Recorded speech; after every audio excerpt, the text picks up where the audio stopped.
Hey, this is Scott Insight Freedom. Just wanting to wish everybody a happy Independence Day.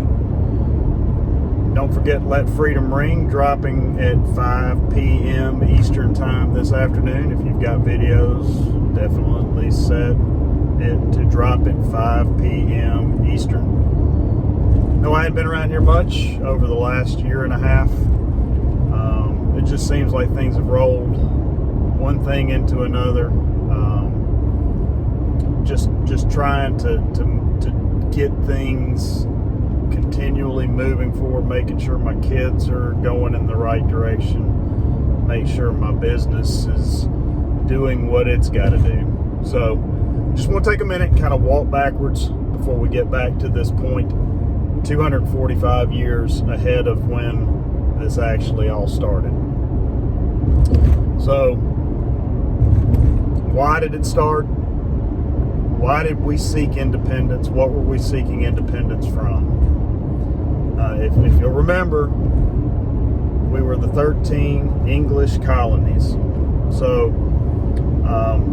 all those people who had fled to come to a new world, seeking freedom, seeking independence, seeking a fresh start, a new chance from monarchies, from tyranny, from religious repression, whatever it was that they were seeking that freedom from, to take the voyage across to start fresh and new in a new world with a new chance. They started to see a lot of the things that they fled from happening all over again. In England's defense, they had just finished the 7-Year War, the French Indian War. That was a costly war for the biggest army in the world. And what did they do as a response to that? They decided to enact more taxes. Stamp tax, tea tax, all of those things, tariffs, tax, whatever you want to call them. They all happened without any representation by the colonists. No colonial representation. So started seeing the strong hand of the redcoats, started seeing the enforcement of payment of those taxes. You saw people frustrated because they felt like that they weren't getting representation. Escalation, and then finally the shot heard around the world started off the revolution. So we had a Continental Congress that involved people like Ben Franklin, Thomas Jefferson, and then Thomas Jefferson primarily drafted a declaration declaring independence independence from the crown as a resolution for this. Of course, that didn't go well, and of course, in that day and age, it also involved sending a paper document all the way across the ocean to have it read and have it stamped or have it declined. The fighting began, the emergency began, tired of taxation on tea, the Boston Tea Party happened, the Boston Massacre occurred. We declared that independence July 4th of 1776. That was 245 years ago. It wasn't all actually signed until 1777. So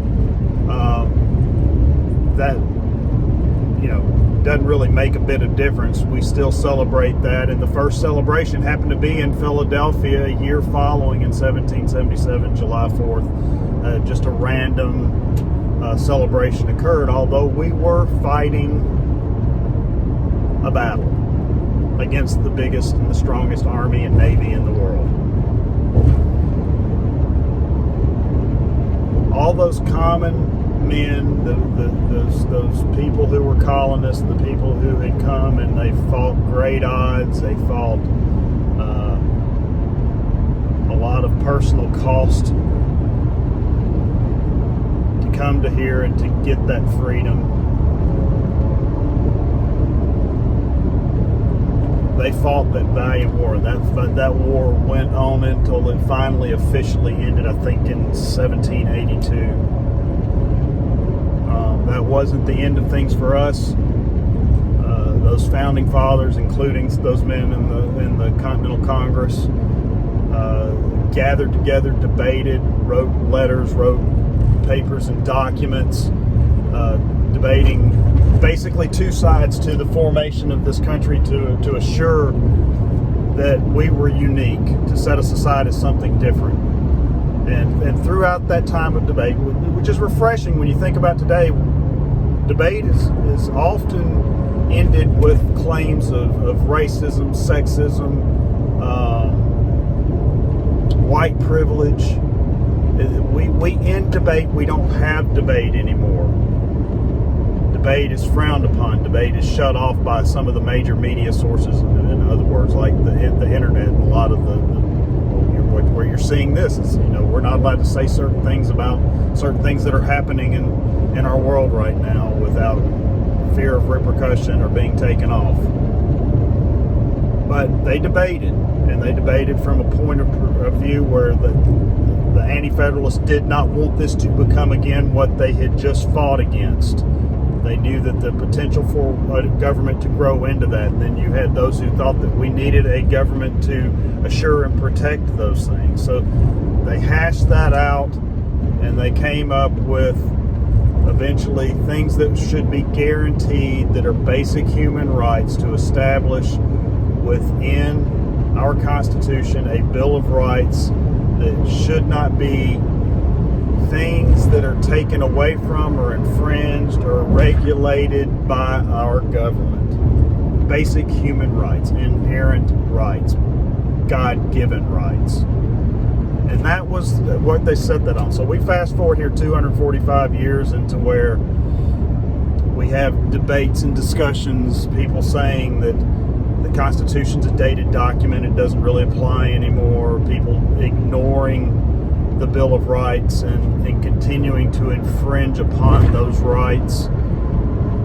We've endured 16 months of a worldwide shutdown and governments being empowered to do things which they questionably have really no authority to do here. We've seen the up and down of what's happened over this last period here in the United States and how that's impacted jobs, mental health, financial security, the economy.